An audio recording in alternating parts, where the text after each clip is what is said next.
Hello. कैसे हैं आप सब।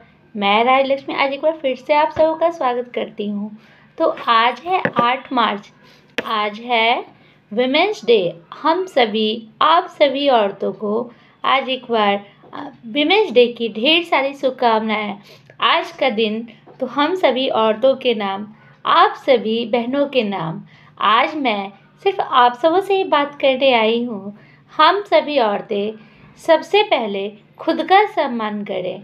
अगर हम अपना सम्मान नहीं करेंगे तो दूसरे हमारा सम्मान कभी नहीं कर सकते। तो आज मैं इसी बारे में बात आप सबसे करने आई हूँ कि हम अपना ध्यान कैसे रखें, हम खुद को कैसे संवारें, खुद का ख्याल कैसे रखें। क्योंकि अगर हम अपना केयर नहीं करेंगे तो हम दूसरे का कैसे कर सकते हैं।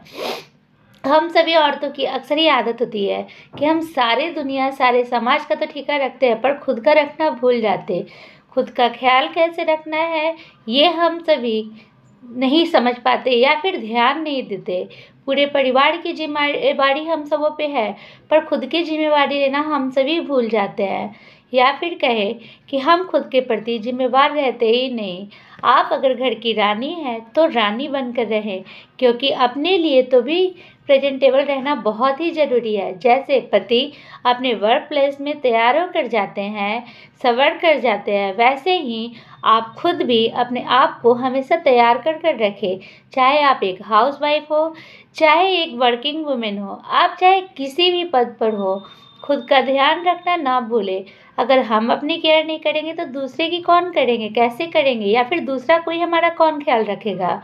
तो सबका ख्याल अगर रख सकते हैं तो हम अपने आप का भी रख सकते हैं। जब तक आप अपनी इज्जत नहीं करोगे दूसरी भी आपकी इज्जत कभी नहीं करेगा। इस बात को आप ध्यान देकर चले।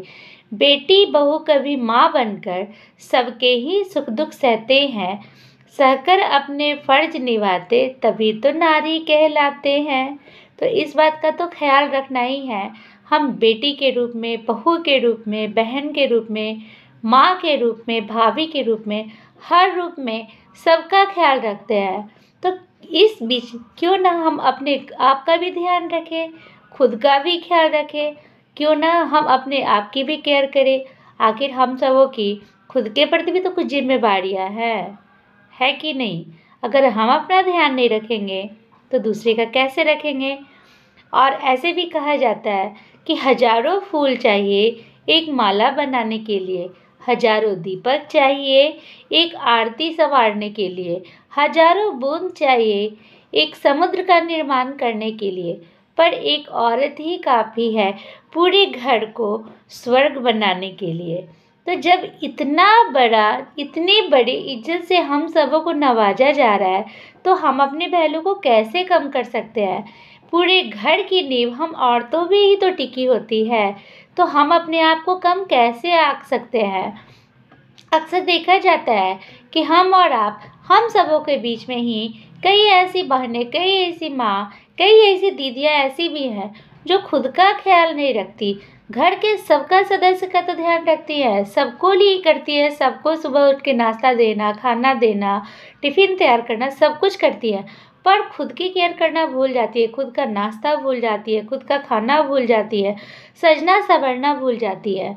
तो मैं तो यहाँ पर यही बात कहूँगी कि सबके लिए करिए, ठीक है, ये तो बहुत अच्छी बात है, सबका ध्यान रखना भी चाहिए, पर इसी बीच खुद के लिए भी टाइम निकाल दीजिए। आखिर आपका आपने क्या बिगाड़ा है। ऐसा तो कुछ नहीं कि खुद से दुश्मनी है, तो कुछ वक्त मी टाइम के लिए भी निकाल लीजिए। हम औरतें अगर खुद के लिए थोड़ा सा भी वक्त निकाल लें तो हम अपने आप को संवार लें तो पहले से कुछ ज़्यादा ही स्वस्थ और फिट रहेंगे। अगर हम बीमार रहेंगे तो पूरा घर भी तो बीमार रहेगा। अगर औरतें ही बीमार पड़ जाए तो घर के और सदस्य का कौन ध्यान रखेगा। हम औरतों पर ही तो पूरे घर की नींव होती है। आपने भी महसूस किया होगा कई बार कि अगर थोड़ी सी भी बीमारी आ जाए शरीर में तो हम लोग कुछ ज़्यादा ही परेशान हो जाते हैं, या फिर कह के पूरा घर परेशान हो जाता है, अस्त व्यस्त हो जाता है। अच्छे अच्छे घरों में मैंने ये देखा है कि औरतें सब चीज़ ठीक है, सब खाना पीना सारी व्यवस्था होते हुए भी एनीमिया का शिकार हो जाती है, ब्लड कम पड़ जाता है, बीपी हो जाता है, शुगर हो जाता है। आखिर ऐसा क्यों होता है, कि आपने कभी सोचा है। इसका सबसे बड़ा रीज़न यही है कि औरतें खुद का ध्यान देना भूल जाती है। सारे फल फूल सब चीज़ घर में हो, खाना भी अच्छा से अच्छा हो, पर अगर वो टाइम पे ही नहीं खाया जाए तो वो किस काम का है। भले ही आप 2 रोटी खाएँ पर वो वक्त पर खाएँ, वो आपके चेहरे को एक ग्लो देगा। अगर आप ढंग से अपने आप का ध्यान रखेंगे तो आप खुद फिट रहेंगे, और ये मान कर चले कि आप अगर स्वस्थ रहेंगे तो आपका परिवार भी स्वस्थ रहेगा। कोई भी पति ये नहीं चाहता कि उसकी पत्नी अक्सर बीमार रहे, या फिर कोई भी बेटा बेटी ये नहीं चाहते कि उसकी माँ हमेशा बीमार रहे। तो इसके लिए खुद के लिए ना सही, खुद के परिवार के लिए ही सही, अपना तो ध्यान ज़रूर दें। अगर आप ध्यान नहीं देंगे तो अक्सर बीमार पड़ेंगे, और उसका जो कहते हैं ना कि सारा परेशानी का सबब आपके बच्चों, आपके पति, आपके परिवार पे पड़ेगा। उसका नुकसान भी उन्हीं को उठाना है। ऐसा नहीं कि वो सिर्फ आप पर ही है। सोचिए, एक बीमार पड़ने पे कितना चक्कर डॉक्टरों का लगाना पड़ता है। तो क्यों ना हम उस नौबत को ही ना आने दें। उस नौबत के आने से पहले ही खुद का ध्यान रखें, है कि नहीं? ये तो बहुत ज़रूरी है ना। किसी भी समाज की उन्नति उस समाज की औरतों की उन्नति से मापी जा सकती है। औरत कैसी है, औरत की पढ़ाई लिखाई कैसी है, उसकी शिक्षा कैसी है, ये उसके पूरे घर के वातावरण को बतला देता है। और ऐसे भी कहा जाता है कि अगर एक औरत को शिक्षित किया जाए तो पूरी एक पीढ़ी शिक्षित हो जाती है। तो हम आज ये भी एक बात इसमें जोड़ना चाहेंगे कि आप अपने पढ़ाई पे ज़रूर ध्यान दें। आप चाहे एक लड़की हो या एक औरत हो, ये मायने नहीं रखता, पर ये ज़रूर मायने रखता है कि आप कितनी पढ़ी हो, या फिर आप आज के समय में कितनी जागरूक हैं। समाज में रहने के लिए समाज के कुछ नियमों को भी जोड़ना पड़ता है, कुछ कायदे कानून भी है। उस हिसाब से भी आपको अपने लिए पढ़ा लिखा होना बहुत ज़रूरी है। आप चाहे किसी भी समाज होंगे, तो आप पढ़े लिखे रहेंगे तो आप 2-4 बातों को समझ सकते हैं, बोल सकते हैं। तो इतनी इज़्ज़त पाने के लिए भी खुद को तो सम्मान देना ही है, साथ में खुद को पढ़ने के लिए भी जागरूक रखना है। ये नहीं कि हाँ, हम औरतें हैं तो ये बहुत ज़रूरी नहीं है, या फिर शादी हो गई तो अब पढ़ना किस काम का। आप एक वृद्ध महिला भी हो तो भी पढ़ाई से नाता ना तोड़ें, किताबों से अपनी दोस्ती हमेशा कायम रखें। पढ़ाई लिखाई तो हर किसी के लिए ज़रूरी है, खुद के लिए भी ज़रूरी है और समाज के लिए भी ज़रूरी है। हम पढ़े लिखे रहेंगे तो हमारा परिवार अपने आप पढ़ा लिखा हो जाएगा। हमारे बच्चे हमसे जुड़े हैं, हम उनको भी तो कुछ बताने के लिए उस लायक रहे तब तो उनको बता सकते हैं। अगर आप पढ़े लिखे रहेंगे तो अपने बच्चों को पढ़ाने के लिए किसी और का मुँह देखने की तो आपको ज़रूरत नहीं पड़ेगी। आप चाहे कितना भी ट्यूशन दे दें, पर अगर खुद का केयर नहीं दे तो वो सारा बेकार है।